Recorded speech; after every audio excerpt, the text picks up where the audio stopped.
Às vezes é mais fácil reclamar da sorte do que na adversidade ser mais forte. Querer subir sem batalhar, querer carinho sem se dar, sem olhar do lado. Já imaginou de onde vem a luz de um cego? Já cogitou descer de cima do seu ego? Tem tanta gente por aí na exclusão e ainda sorri. Tenho me perguntado, para ser feliz, do que é que o ser humano necessita? O que é que faz a vida ser bonita? A resposta, onde é que está escrita? Para ser feliz, o quanto de dinheiro eu preciso? Como é que se conquista o paraíso? Quanto custa o verdadeiro sorriso brotar do coração?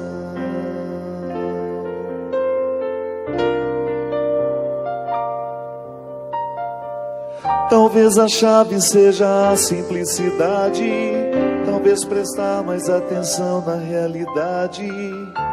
Por que não ter como lição o exemplo de superação de tantas pessoas? O tudo às vezes se confunde com nada, no sobe e desce da misteriosa escada, e não tem como calcular. Não é preciso, não é estratégico, né? Não é estratégico para ser feliz. Do que o ser humano necessita? O que é que faz a vida ser bonita? A resposta, onde é que está escrita? Para ser feliz, o quanto de dinheiro eu preciso? Como é que se conquista o paraíso? Quanto custa pro verdadeiro sorriso? Para ser feliz, o que é que o ser humano necessita? O que é que faz a vida ser bonita? A resposta, onde é que está escrita? Para ser feliz, o quanto de dinheiro eu preciso? Como é que se conquista o paraíso? Quanto custa pro verdadeiro sorriso brotar do coração? Muito boa noite, é com muita alegria que nós começamos mais um programa Direção Espiritual. A felicidade só é possível quando nós nos dispomos ao preparo dela. Toda colheita, todo resultado é fruto de um antes que nos custou muito. É interessante porque quanto mais a gente descobre o valor do antes, maior é a nossa capacidade de valorizar o momento presente. Quantos anos nós levamos, né, para conseguir tantas coisas? E eu nem estou falando somente na dimensão material, não. Não é nenhum problema a gente trabalhar para materialmente nós termos conforto, mas eu estou falando de outras conquistas. Aquele resultado que você identifica em você, que foi fruto de muito caminhar.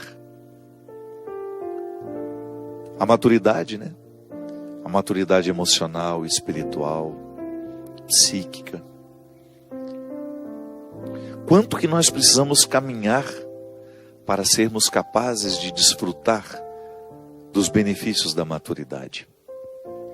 Às vezes eu fico pensando, minha gente, que nada pode ser mais nocivo a nós, nada pode representar um prejuízo maior do que a gente não desfrutar da maturidade. Porque a maturidade é justamente o conforto existencial. Só ela pode nos dar o conforto existencial. Tanto é que nós podemos pensar como a mesma coisa: maturidade e conforto existencial. E o que é isso? O que é o conforto existencial? É quando você percebe que, apesar de você enfrentar conflitos, você desfruta de um equilíbrio interior. Então, enfrenta o conflito com maturidade. Os imaturos sofrem muito mais. A imaturidade é um preço alto que se paga. Porque é a partir dela que nós somos egoístas.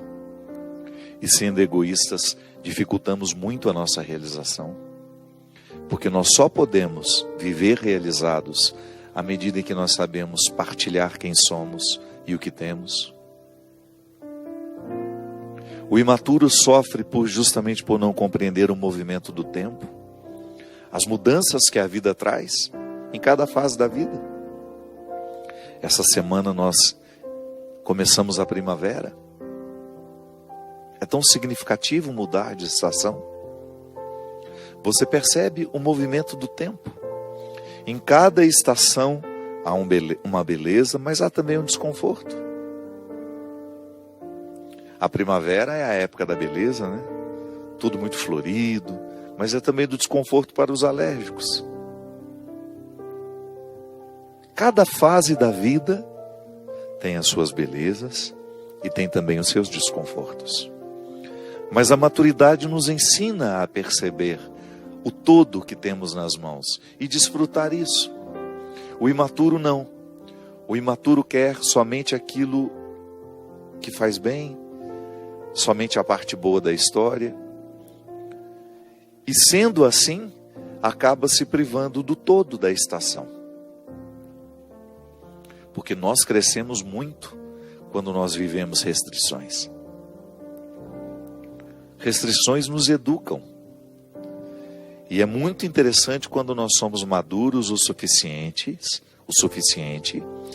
para buscarmos livremente restrições que nos educam. Esse é o significado do jejum, por exemplo, da abstinência. Não fazemos porque tem um Deus nos observando e anotando no seu caderninho quanto tempo ficamos sem comer isso, sem comer aquilo, como se Deus fosse um negociador, né? Não.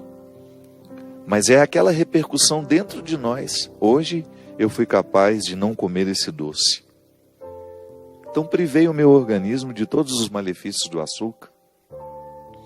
Hoje eu fui capaz de não beber este álcool. Hoje eu fui capaz de não fumar esse cigarro. E por aí vai. Sacrifícios que de fato repercutem dentro de nós, né? Primeiro porque educam a nossa vontade e depois porque nos retiram de vícios. Um comportamento vicioso, por exemplo, só é possível à medida em que nós derramamos maturidade sobre a compreensão de que ele nos faz mal. O imaturo é aquele que vai viver o vício de maneira inconsequente e, a partir das inconsequências, dessa maneira inconsequente, machucar uma série de pessoas que vivem ao lado. A imaturidade nos traz muitos prejuízos. Quando somos imaturos, nós não somos capazes de amar. Sim, porque ela nos priva na origem do amor, que é justamente a doação. A imaturidade, ela nos torna ciumentos, e quando nós estamos movidos pelo ciúme, nós não somos capazes de amar o outro com liberdade, e até mesmo afugentamos. Porque ninguém suporta. Ninguém suporta um amor que prende, um amor que quer para si.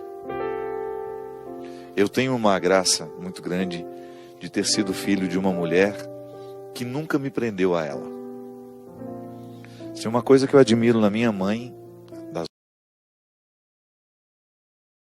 muitas coisas na história da minha mãe serão eternamente lições de vida para mim, mas uma questão que sempre me chamou a atenção nela é a liberdade com que ela me ama, com que ela amou os meus irmãos.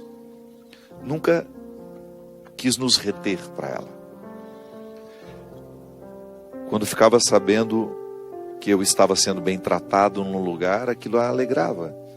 Porque às vezes o amor ciumento, né? Ele não quer que o outro faça por você aquilo que só ele quer fazer. Então, quando nós somos ciumentos, nós ficamos privados de viver a pureza do amor. Aí nós vamos incorrer em amores interesseiros, que são muito mais desdobramentos das nossas necessidades do que dos nossos valores. Sim, porque eu posso amar por necessidade. Quando sou movido pelas minhas carências, e posso amar por um valor, que é quando eu não sou movido pelas minhas carências. Há pessoas que se doam porque querem reconhecimento. O tempo todo, a partir de uma linguagem que nem é tão clara, fica pedindo esse reconhecimento. Quando na verdade o movimento do amor deveria ser: passo pela sua vida, faço bem e não volto para trazer a fatura. Claro que quando existe um vínculo de proximidade, o dia a dia entre marido e mulher, mãe e filho, irmãos, amigos, essa reciprocidade é uma resposta, mas nunca feita nunca nascida a partir de uma cobrança. Não, é a gratuidade. O fato, minha gente, é que à medida em que nós vamos amadurecendo, nós vamos alcançando essa liberdade interior. Porque é a partir dela que a gente se faz a autocrítica. Só os livres se criticam.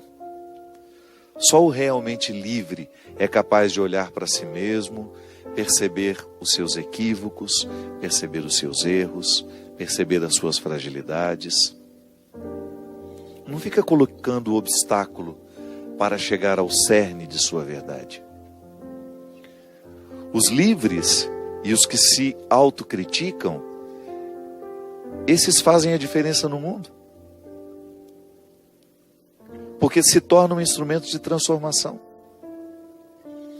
Eu acho muito bonito em Jesus, que é esse movimento que ele sempre faz na direção do outro para libertá-lo. Pode observar que a palavra de Jesus, ela tinha o poder de provocar no outro um questionamento que libertava, que lhe colocava diante de sua história, diante de seus erros, diante de seu passado, mas também diante de suas possibilidades. Jesus colocava uma palavra que provocava um desassossego e naturalmente encaminhava ali um processo de maturidade. Porque nós crescemos e amadurecemos a partir do momento que nós enfrentamos os nossos desassossegos. Quando eu olho de frente para aquilo que me amedronta, quando eu olho de frente para aquilo que me desinstala, quando eu não tenho medo dos meus conflitos. E esse processo humano é naturalmente religioso. Essa felicidade que essa música fala, o que eu preciso para ser feliz? Eu não tenho dúvida de que o primeiro ponto é buscar diariamente a maturidade emocional, psíquica, afetiva, espiritual. Quando eu vivo essa maturidade espiritual, por exemplo, vamos pegar a dimensão espiritual. Se eu sou imaturo, eu vou estabelecer com Deus uma relação sempre pautada por aquilo que eu quero que Ele me faça. Não tem gratuidade.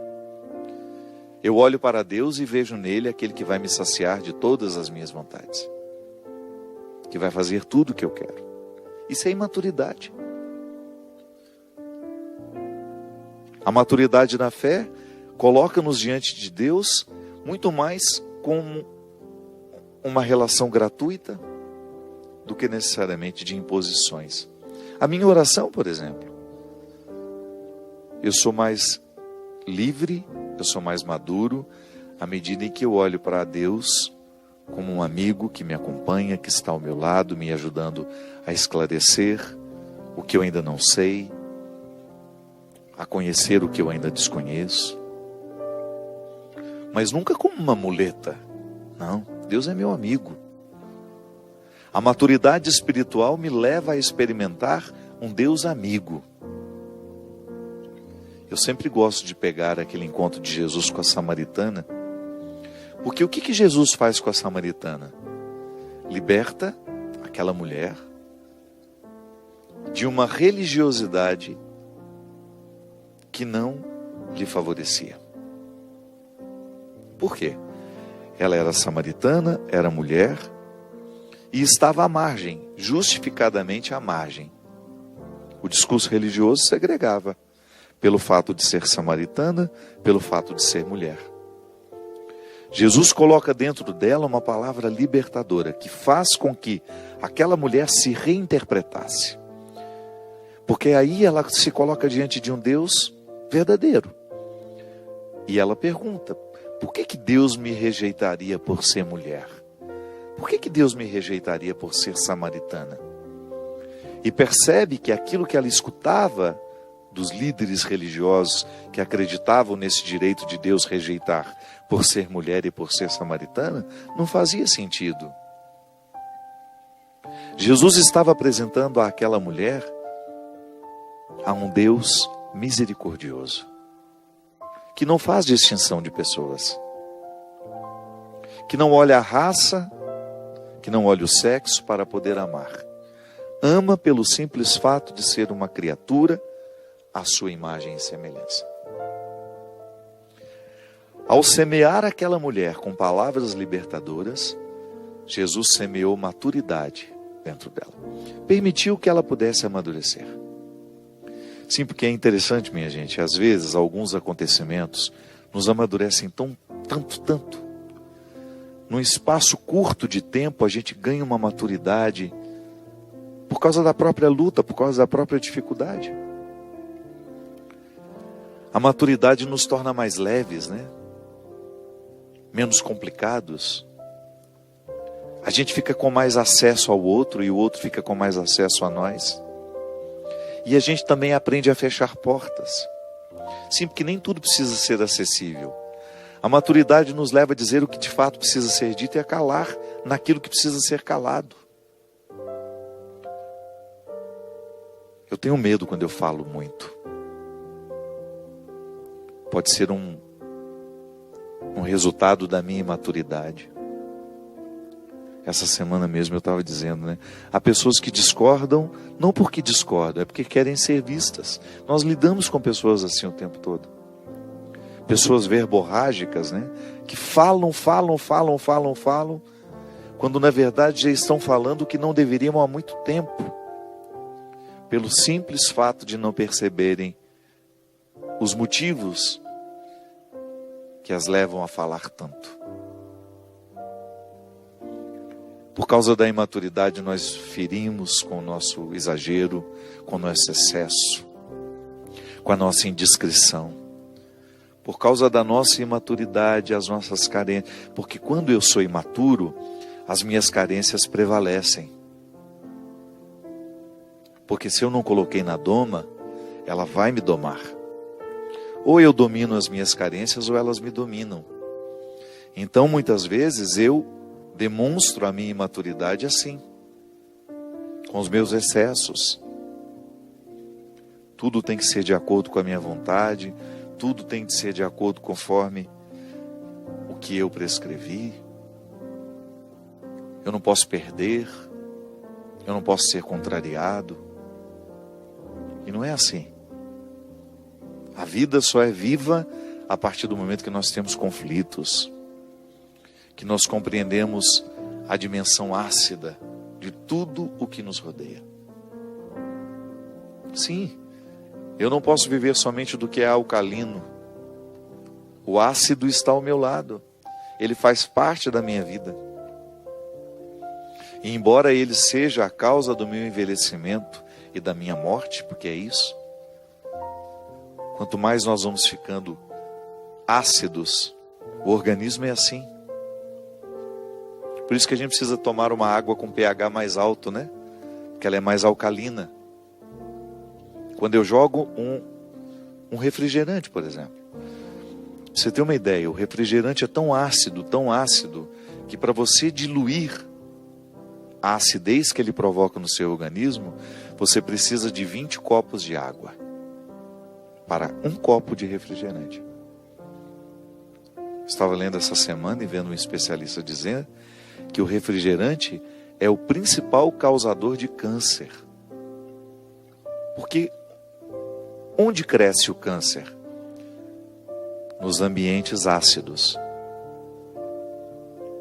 As células cancerígenas, elas crescem em ambientes ácidos. É a acidificação do organismo que gera o câncer. Então eu posso ficar ácido por um alimento que eu como, por um sentimento que eu nutro. Por 1000 motivos eu posso ficar ácido. E eu convivo, agora já a metáfora, né? Eu posso acidificar o meu organismo com um copo de refrigerante, por exemplo. Eu posso escolher. Como eu posso escolher um copo de água alcalina, que só vai fazer bem a ele.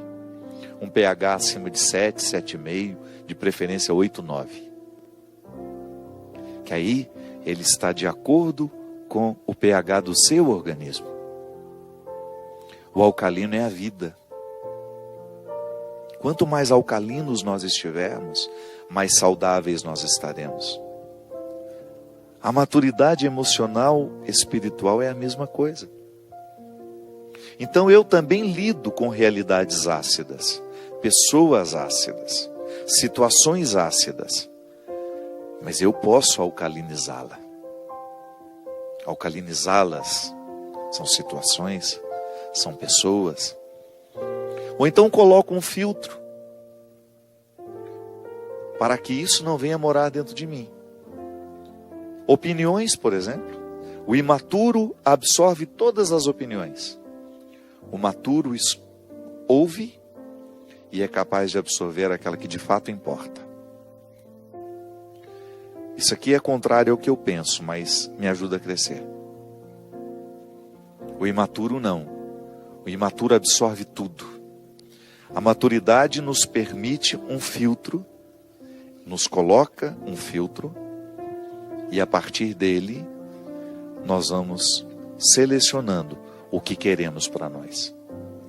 Gente, isso serve para tudo. Pessoas, situações, pensamentos, palavras, imagens. O mundo está ao meu redor. Eu tenho 1000 coisas para ver. A minha televisão está lá com 300 canais. O que eu quero ver? O que eu vou permitir que entre? Que venha fazer parte dos meus sentimentos? Que venha fazer parte dos meus pensamentos? Isso me alcaliniza ou me acidifica? A palavra que hoje eu escolho dormir com ela é uma palavra alcalina ou é uma palavra ácida? O alimento que eu vou escolher comer hoje antes de dormir, se eu for ainda comer alguma coisa,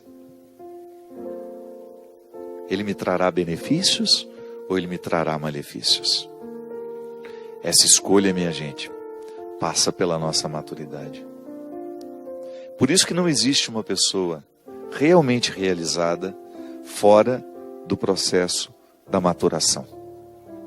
A maturidade é o veículo que nos conduz à realização humana. E se você quiser chamar a realização humana de felicidade ou felicidade de realização humana, não tem problema. Eu pessoalmente gosto mais da expressão realizado do que feliz. Porque dentro do nosso imaginário, muitas vezes, felicidade não comporta a tristeza, e não é bem assim. Eu posso muito bem ser um homem feliz, tendo problemas na vida. Então, dentro do imaginário popular, feliz é aquele que não tem problema, não é bem assim. Eu posso ser um homem feliz, tendo muitos problemas todos os dias. Porque a felicidade é o conforto existencial. É eu me sentir bem em mim. É eu me sentir bem enfrentando os problemas que eu enfrento, experimentando as alegrias que me alegram. Sim, é eu saber que apesar de estar difícil, eu estou no eixo correto.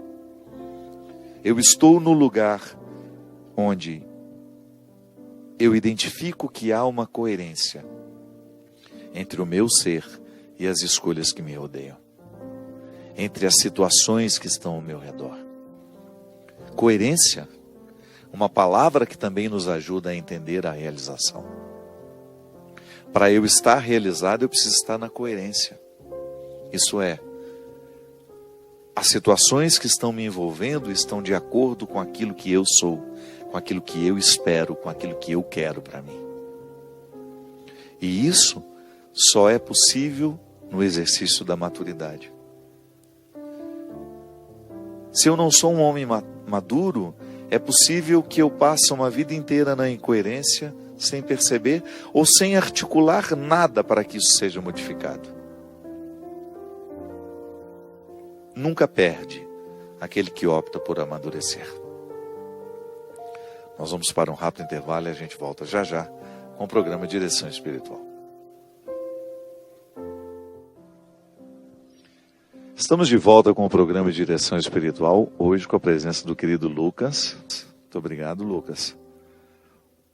Nem preciso dizer que Christian já está de férias novamente. Deve ficar uns 3 meses fora. Brincadeira. Para onde que ele foi dessa vez, Bia? Algum país nórdico, certamente. Ele não vai perto. Foi comemorar aniversário de casamento. Está justificado. Gente, essa música que nós cantamos para ser feliz está no CD Clareou, que eu tive a alegria de ficar sabendo que foi indicado ao Grêmio Latino. Agradeço muito, justamente por ser um projeto muito ligado à canção nova. Esse projeto Clareou, que eu gravei através da Sony, que é a gravadora onde eu estou atualmente, teve uma parceria com a Canção Nova, e é mais um dos produtos que estão aqui à disposição, que tem como objetivo evangelizar e também ajudar a manter essa obra. Então, se você ligar aqui no 0 operadora 12 38 86 26 00 e adquirir o CD Clareou, você ajuda a Canção Nova a quitar as suas dívidas. Lembra que na semana passada nós falamos da Bíblia? Pois é, o Davi mandou hoje a versão cor-de-rosa para você conhecer. Olha aqui que bonita essa Bíblia. Bem diferente, né? Nós mostramos a azul marinho na semana passada e estamos mostrando agora a versão rosa para as meninas. Também para os meninos não tem nenhum problema, né? Rosa é uma cor universal. Eu particularmente gosto de rosa também. Não teria uma Bíblia rosa, mas uma camisa rosa. Teria? Você teria, Lucas? Também não tem problema com isso não. Mas ficou... acabou que o rosa se tornou uma cor mais para as mulheres, né? Então tá aqui. Se você quer presentear a sua menina, uma adolescente que certamente gosta da cor rosa, vai ficar feliz em ganhar uma Sagrada Escritura com essa leitura mais fashion, né? Porque ficou bonita mesmo, bem bonita. A azul marinho que nós mostramos na semana passada e essa versão rosa. Estou lançando também nessa semana, na verdade na semana passada, o livro Crer ou Não Crer, escrito em parceria com meu querido amigo Leandro Carnal, que é um ateu, confesso, mas nem por isso é um homem que não tenha respeito por nós, pelo contrário, né? É uma conversa muito respeitosa, muito inteligente, sobre o crer e o não crer. Particularmente, as pessoas com quem eu já tive contato, né? Padre, eu fiquei muito feliz porque reforçou a minha fé. Sim, o contraponto sempre nos ajuda a pensar. Nós não podemos ter medo do diferente. O professor Leandro Carnal, ele se assume um homem ateu, mas ele tem profundo respeito pelas questões humanas. Isso já é um ponto de convergência. E ele é um ateu, mas não é o ignorante religioso. É muito difícil conversar quando uma pessoa tem uma ignorância religiosa, né? E vem com argumentos frágeis para poder, de alguma forma, desmerecer o que nós cremos. Mas não, o professor Leandro Carnal é um homem muito inteligente, muito culto e profundamente conhecedor da teologia cristã, porque ele foi religioso durante muito tempo. Então, se você quiser uma leitura que vai abrir um pouco os horizontes da sua crença, da sua capacidade de ser gente à luz do sagrado, este livro é indicado para você. Nós vamos ter alguns lançamentos, me parece que no dia 3 de outubro nós vamos ter um debate lá no Shopping Frei Caneca, num teatro que tem, depois eu vou indicar direitinho também nas minhas mídias sociais, em São Paulo. É o primeiro lançamento que nós teremos, que será um bate-papo e depois seguido de uma sessão de autógrafos. Pelo que me consta, no Rio de Janeiro vai ser no dia 23 de outubro. Mas fique atento àquilo que nós vamos anunciar, tanto lá no meu Instagram quanto no meu Twitter. Queria lembrar também, aproveitar e mostrar o site www.Filho do Céu, com os nossos símbolos religiosos, que tem, além, né, essa pulseira linda que eu estou usando aqui hoje. Filho do Céu é o nome de um projeto, né? Tá dando para ver aqui? É um projeto que eu gravei na Canção Nova há muitos anos, e esse símbolo tornou-se muito conhecido, este Cristo ressuscitado.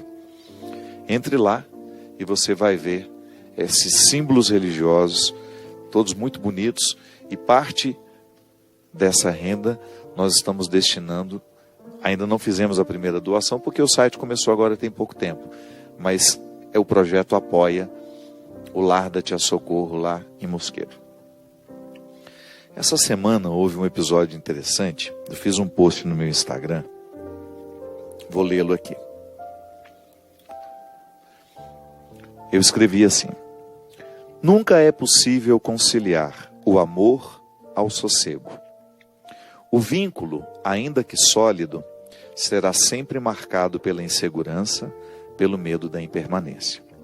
E aí eu achei interessante porque muita gente apressou-se em discordar, como se isso fosse uma oposição àquilo que nós acreditamos como cristãos. E aí uma menina até escreveu: mas padre, esse não é um conceito que a Bíblia corrobora. Ela não usou essa expressão, né? Não é um conceito que está de acordo com aquilo que nos diz a Sagrada Escritura, que onde há amor não há medo. Isso é uma passagem, acho que é de Paulo, né? Ou de João, não sei. A gente precisa ter um pouco de alargar um pouco a nossa consciência para a gente pensar as coisas com mais amplitude. Primeiro que a gente não precisa imediatamente reagir àquilo que foi escrito. Deixa a palavra cair no seu coração primeiro. Tem gente que não dá nem 5 segundos e já está dizendo o que acha daquilo. Quando eu digo que o amor não pode ser conciliado com sossego, eu digo isso a partir da vida que nós vivemos. Uma mãe, por exemplo, porque ama um filho, ela não tem mais sossego na vida. Sempre que nós amamos, toda vez que nós estamos no exercício de amar, nós estamos na experiência do desassossego. E isso não é ruim. Isso não é ruim. O desassossego, ele faz parte da vida. E ele não nega o amor. O estar desassossegado não é ruim. A impermanência, minha gente, a insegurança, elas são situações que acompanham toda relação amorosa. Nós temos medo de perder os outros, faz parte da vida. Isso é humano. Você não contradiz a Sagrada Escritura porque você compreende o amor que você sente, provocando em você insegurança. Não, isso faz parte. Por mais que seja sólido o vínculo, volto a dizer. Nós temos medo de perder quem nós amamos. É sobre isso que eu estava falando. Toda vez que eu coloco um filho no mundo, eu vou viver diariamente esse desassossego. Toda vez que eu coloco, que eu derramo amor sobre uma determinada situação, eu inicio em mim um processo de desassossego. E é um desassossego bom. A impermanência, essa instabilidade que é natural, não é uma instabilidade ruim não, no sentido de que, porque às vezes as pessoas têm umas frases prontas, que me dá uma preguiça, mas a gente escuta. Mas o amor corrige tudo. O amor é a solução para tudo. Mas o nosso amor é precário, o nosso amor é marcado pelo nosso limite. Onde há amor, não há medo. Sim, traga-me uma mãe que não tem medo de perder o filho. Traga-me aqui. Apresente-me alguém que no exercício de amar, vez em quando não é visitado pela insegurança, pelas regras da impermanência. Nós morremos, nós vamos embora, nós traímos, é disso que eu falava. Então, às vezes, nós temos uma visão muito romântica do amor. E isso não cabe mais, sabe? Vamos ver a vida com mais realismo. Sim, eu posso muito bem amar, viver todos os benefícios do amor, sem precisar negar o que nele e em mim é desassossego. Eu vivo desassossegos constantes quando amo. As frasezinhas prontas e as frases de efeitos que estão por aí, definitivamente elas já deixaram de me dizer há muito tempo. Eu prefiro a crueza da vida, é assim. Experimento o amor o tempo todo como estar na corda bamba. E você sabe que isso faz até bem aos amantes? Para você não ter aquela pretensão de que o outro é seu, de que você já conquistou definitivamente. Não. O amor conjugal ele é mais bonito à medida em que você vive essa conquista todos os dias. Quando você olha para o companheiro que está ao seu lado e você sente que precisa empenhar-se diariamente na manutenção desse amor. E quando você olha um filho dormindo no berço, você experimenta o que o amor tem de mais bonito, mas também o que ele tem de mais duro. A partir do momento, a sua felicidade está intimamente ligada àqueles batimentos cardíacos. E à medida em que aquela criança vai crescendo, vai ganhando autonomia, você vai sofrendo, você vai perdendo aquele controle que você tinha, você vai deixando de ter. Aí você vai tendo que reformular o amor. E isso não dói, não? Isso não causa medo? Prefere a frase de efeito? Eu não. Eu prefiro ver o amor como uma realidade que o tempo todo me causa deleite, alegria, mas também me causa desconforto. É matemática. Seria uma ilusão eu pensar que o amor só tem a sua dimensão positiva, não? Eu sei o prejuízo que tomo quando amo, mas é um prejuízo que eu quero tomar livremente, porque os benefícios dele compensam. Mas toda a experiência amorosa, ela é marcada por aquilo que tem de positivo e por aquilo que tem de negativo. Uma pessoa que opta pela solidão, por exemplo, não quer casar, não quer ter filho, ela vai enfrentar os outros benefícios do amor e os outros prejuízos, mas são completamente diferentes daquele que se casou e daquele que escolheu ter alguém, daquele que escolheu ter filho, totalmente diferente. Então, que as visões românticas não nos impeçam de perceber a realidade. Que às vezes nós temos uma leitura muito, muito romântica da vida. E um pouco de realismo faz bem. Não é nenhum problema eu pensar o amor como vantagem, mas também como prejuízo. E eu quero, sabe? Essa instabilidade é o amor. A instabilidade faz parte do amor. Amar dói. E se você for honesto, você vai ver que amar dói. Amor traz paz, amor traz, mas também traz desassossego. Não veja somente a visão romântica, não. Porque senão você vai passar uma vida inteira achando que ama. Quando na verdade a gente só experimenta o amor quando nós passamos pelo crivo da dor. Padre Fábio, me chamo Emanuele, tenho 17 anos. Faz 2 anos que meus pais se separaram. E a partir de então comecei a perceber que fiquei uma pessoa negativa.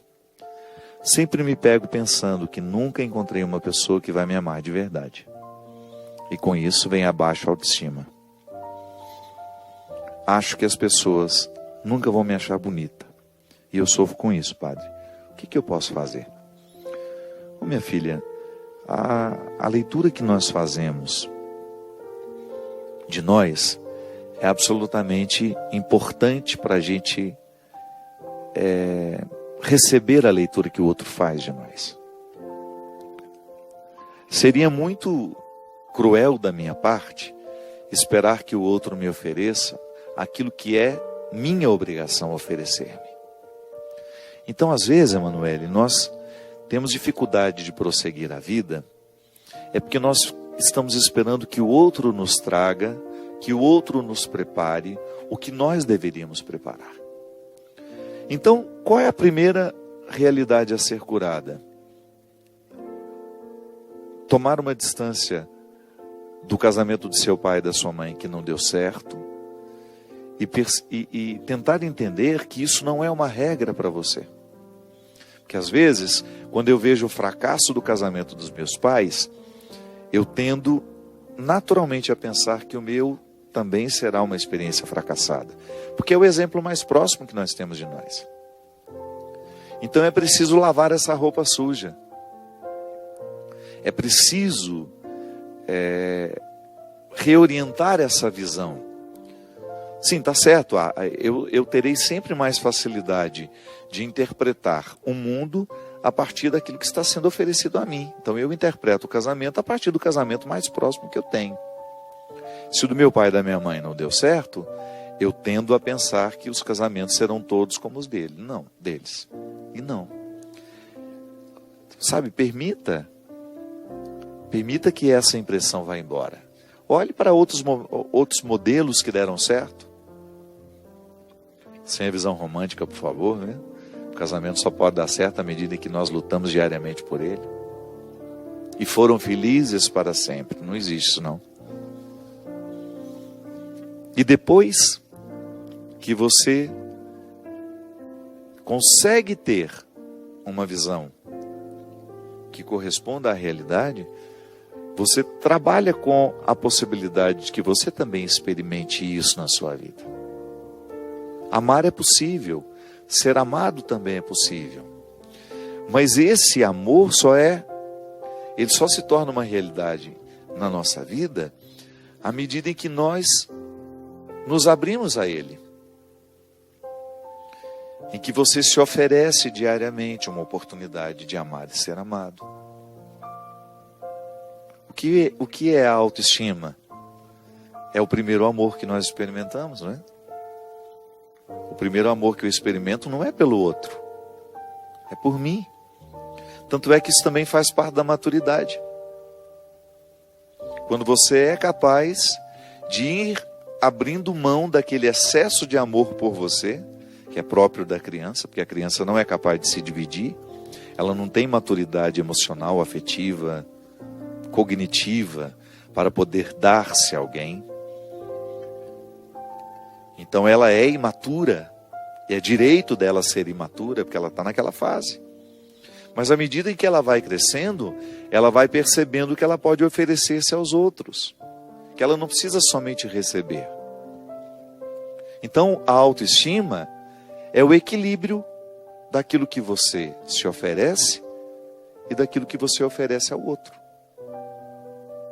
Não existe amor em si mesmado. A autoestima nunca é um amor solitário. O amor que eu tenho por mim é sempre na partilha com o outro, mas eu tenho que ter amor por mim. Porque senão eu fico me doando sem me oferecer. E aí naturalmente eu vou criando uma derrocada para mim. É por isso que a maturidade, ela vai me levando a compreender que no exercício do auto-amor, eu aprendo a amar o outro. E também no exercício do amor ao outro, eu acabo voltando ao amor que eu preciso ter por mim. Então, Emanuele, essa cura não é só você que precisa. Não pense que é só você que sofre desse desânimo. Não. Muitos de nós sofremos desse desânimo. Ou muitos de nós experimentamos esse fracasso de não sermos suficientemente amados por nós. Sim, eu preciso amar suficientemente o ser que sou. Amar-me significa reconciliar-me com os meus limites, conhecer todas as minhas, ou tudo que eu puder das minhas fragilidades, que às vezes eu não sou capaz de conhecer tudo, mas o máximo que eu puder conhecer dessas fragilidades, para eu poder arregimentá-las, para que elas joguem a meu favor. Sim, porque até a minha fragilidade, se ela estiver sob o meu domínio, ela me favorece. É como eu dizia no início do programa, há restrições que possibilitam. Eu sou possibilitado quando vivo as restrições de maneira sincera, de maneira honesta, de maneira justa. Então, a experiência de amar-se é o seu primeiro dever de casa. E aí, naturalmente, você vai jogando fora esse pessimismo, que pode ter sim, uma consequência da infelicidade dos seus pais. Nós absorvemos tanto dos outros, né? Eu absorvo o tempo todo das pessoas que passam por mim. Volto a dizer, o que é alcalino e o que é ácido, o tempo todo me é oferecido. Agora o problema é quando eu me ofereço o sentimento ácido. Quando eu me ofereço o pessimismo que me priva de crescer. Então todos os dias, não tem descanso isso, é diário, sem visão romântica, por favor. Deus não vem fazer por nós, o outro não fará por nós, sou eu, é você. Somos nós que temos de fazer diariamente esse exercício de escolher o alcalino, o sentimento que nos purifica, que mantém a nossa saúde e que vai nos dando condições de ir adiante, de vencer os obstáculos, que é assim que vale a pena a vida. Ela é difícil para todos nós. Eu experimento uma fase difícil e estou aprendendo com ela. Quero aprender com ela. Porque senão essa fase, ela só vai me machucar.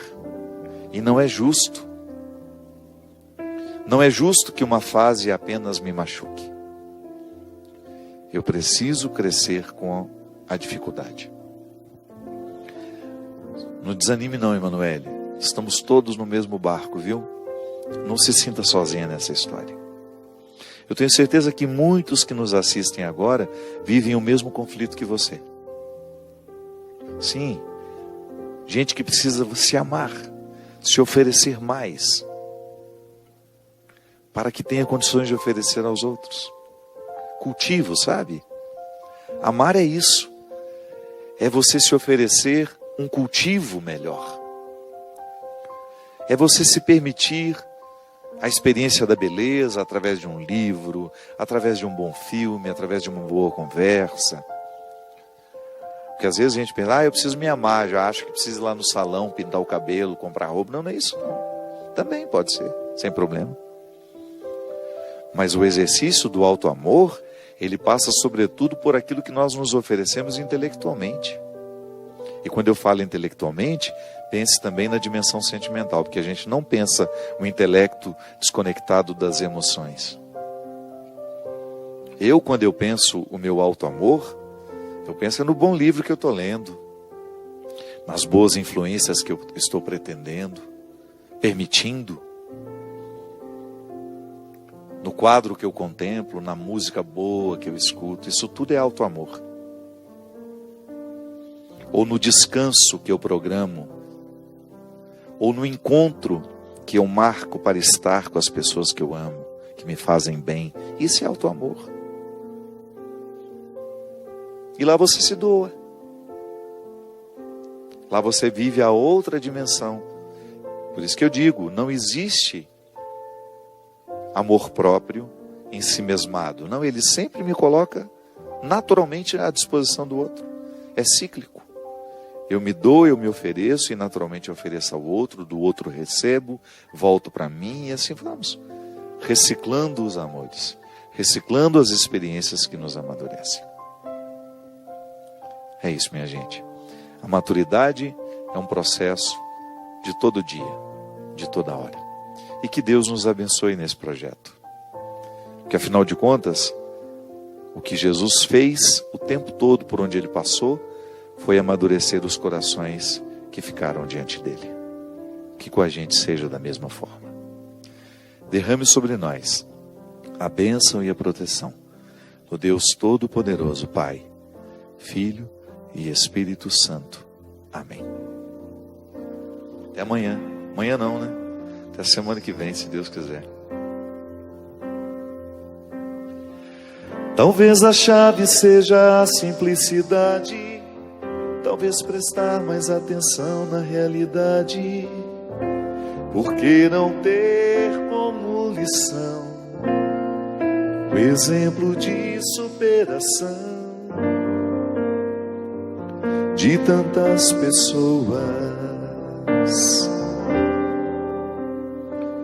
O tudo às vezes se confunde com o nada, no sobe e desce da misteriosa escada, e não tem como calcular, não é possível planejar,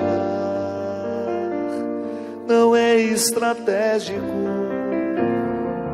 para ser feliz. O que é que o ser humano necessita?